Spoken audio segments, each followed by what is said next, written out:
know you gotta pay for that, right? Hey, come on. Not okay.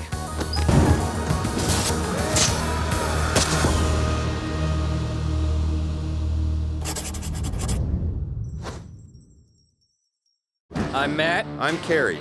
We are the Stagmer brothers of Baltimore Knife and Sword. We're going to be building some of your favorite weapons, and some weapons that you've never seen before. This is Man-at-Arms, Reforged. I don't know about you guys, but seeing Logan on the big screen in Rated R was one of the highlights of my year.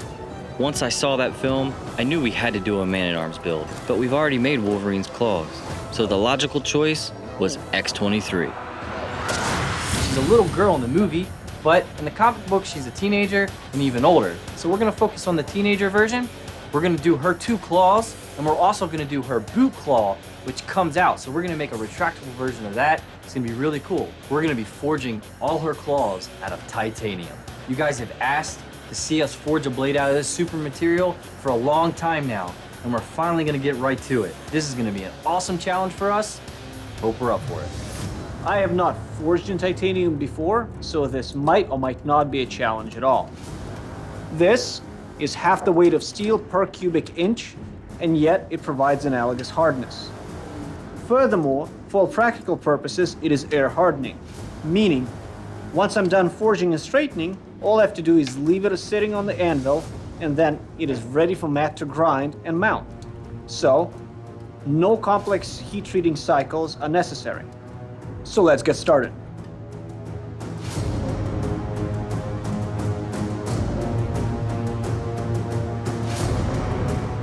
Ilya is going to have to test the limits and see exactly how much form he can create. He's going to be turning one section and upsetting it to make it thicker before he drives out and hammers down the entire blade.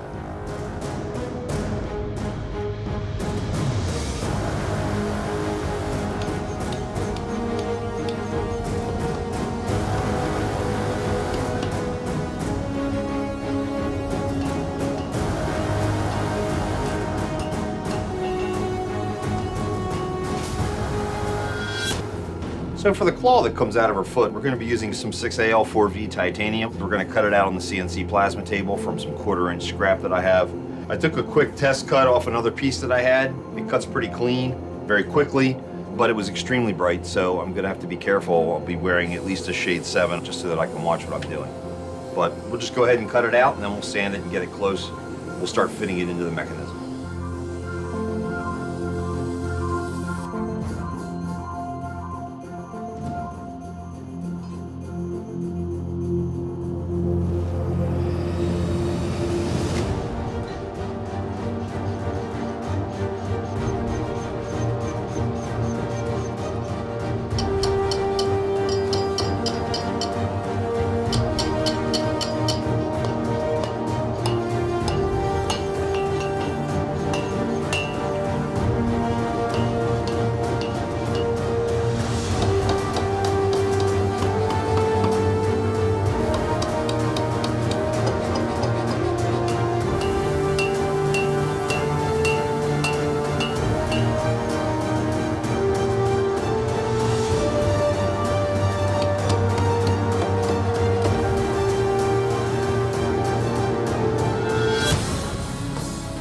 So I've begun working on the mechanism for the foot blade. It's going to have a large spring control here. This is the titanium blade that we've set. We've made a channel that goes down in. The groove will be polished so that the blade will spring cleanly. A pair of springs, fairly powerful. It'll throw it forward into a locked position. There also obviously has to be a catch here to keep it in the reverse position to lock it in. I'm also going to set these springs in a little bit deeper. This cavity is as deep as it can go based on the thickness of the material. So I have to relieve the top plate, which is going to be this plate. I'll relieve the same thing for the springs and then screw it down with a series of screws around the outside. We'll mount this entire unit inside of a boot and have some way to actuate it from the outside or a heel step or something like that, allowing us to penetrate anything that we kick with the boot.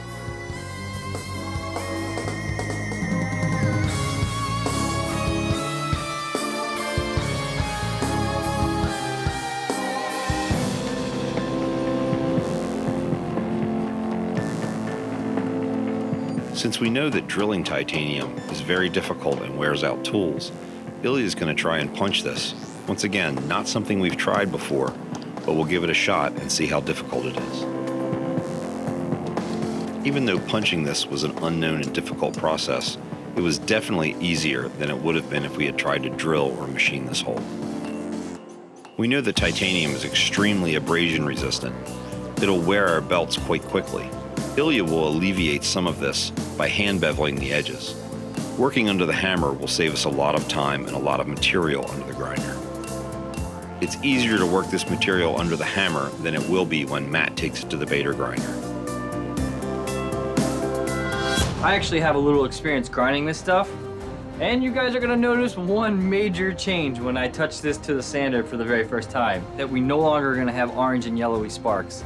These are gonna spark bright white, throw a lot of light. It's pretty intense, so I'm wearing some shade 5 glasses just so I don't blind myself.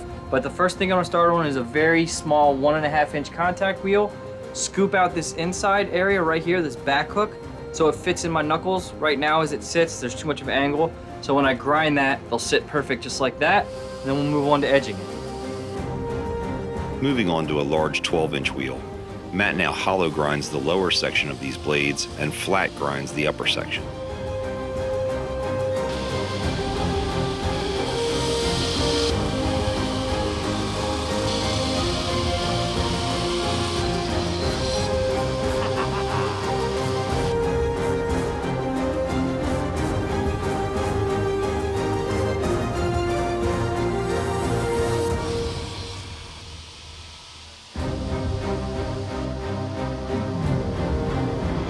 Using the first blade as his template, Ilya has now forged the second claw blade. He heats it up one final time, lays it on the anvil to cool slowly. This is how you heat treat titanium.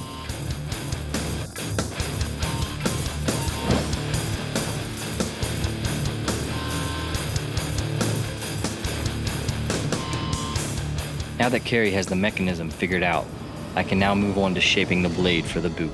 I'm going to do this just like I did the hand claws, with a hollow grind on the belly and a flat grind on the top.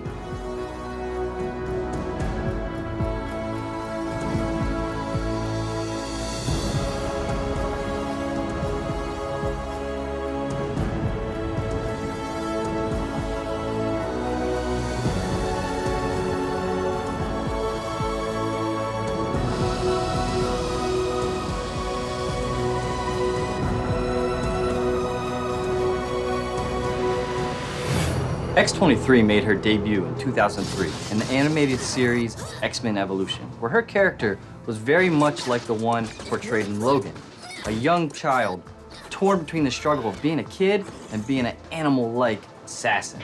Now, she is a clone of Logan, or Wolverine, but what makes them different is that she has claws that come out of her feet.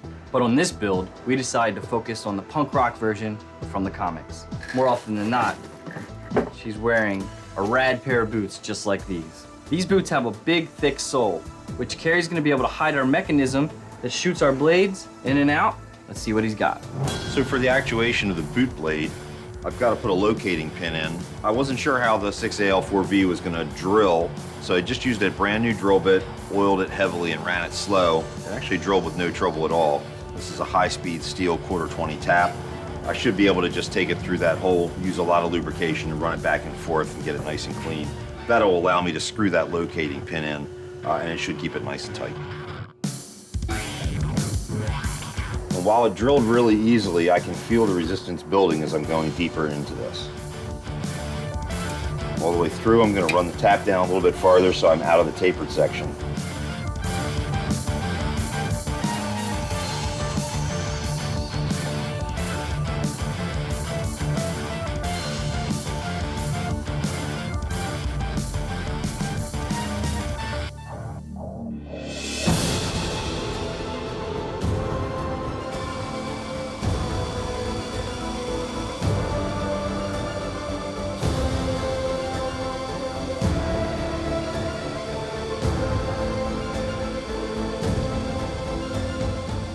I'm pretty sure at this stage, everybody's ready to be done with titanium. It's been very hard on everybody's eyes, and we really can't even see what we're doing. Using a 1/4-inch cutter on the Gorton milling machine, I cut a slot all the way through the lower mechanism. This will be the location that registers and acts as a stop for the blade inside the mechanism.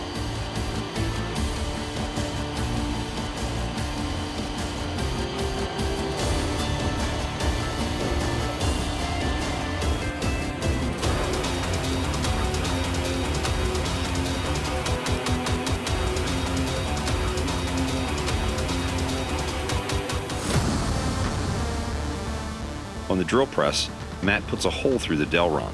This will be a spacer that holds the two blades apart.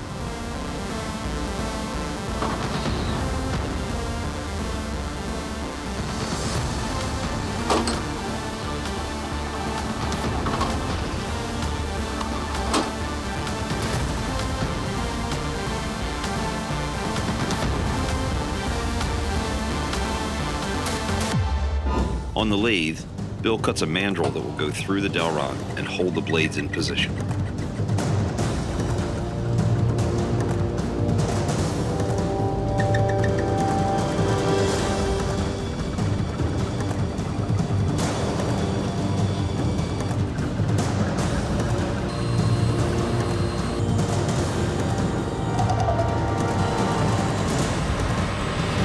When we made the same thing, basically, for the hidden blade, we had to make it tiny because it had to fit on the wrist.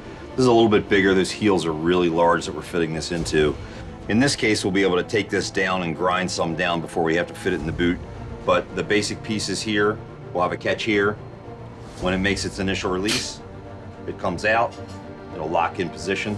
We'll be able to stab with the boot. All right, guys, we have most of our parts roughed out. Now what I've done is I've cut the Delron handle into 3 equal parts. So the first piece of Delron will go in like that, then claw number 1, middle piece, claw number 2, and the end piece. I'm gonna go in, add some shape for a more comfortable grip, get some end caps made up, trim everything down a bit, key everything together so nothing rotates, and we'll be good to go. Using a 1/2-inch auger, I drilled down into the boot, taking out as much foam as possible. I'm gonna have to make some other way to cut this out farther down in, but this is gonna get the entire mechanism fitted down in with minimal disturbance to the shape of the heel.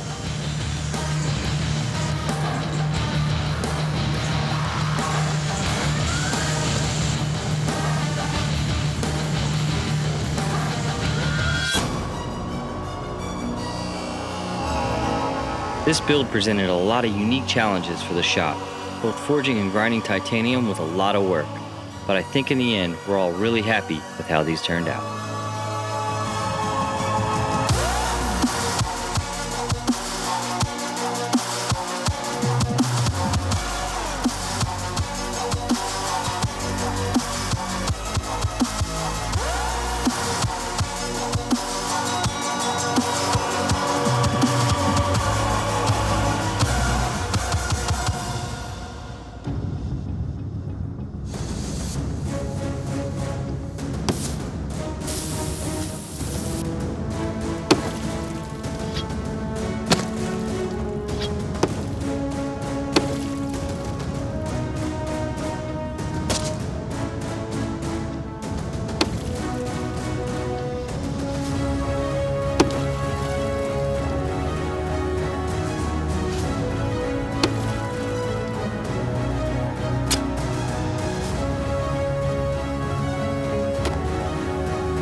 Click here to subscribe, or click here to watch more episodes.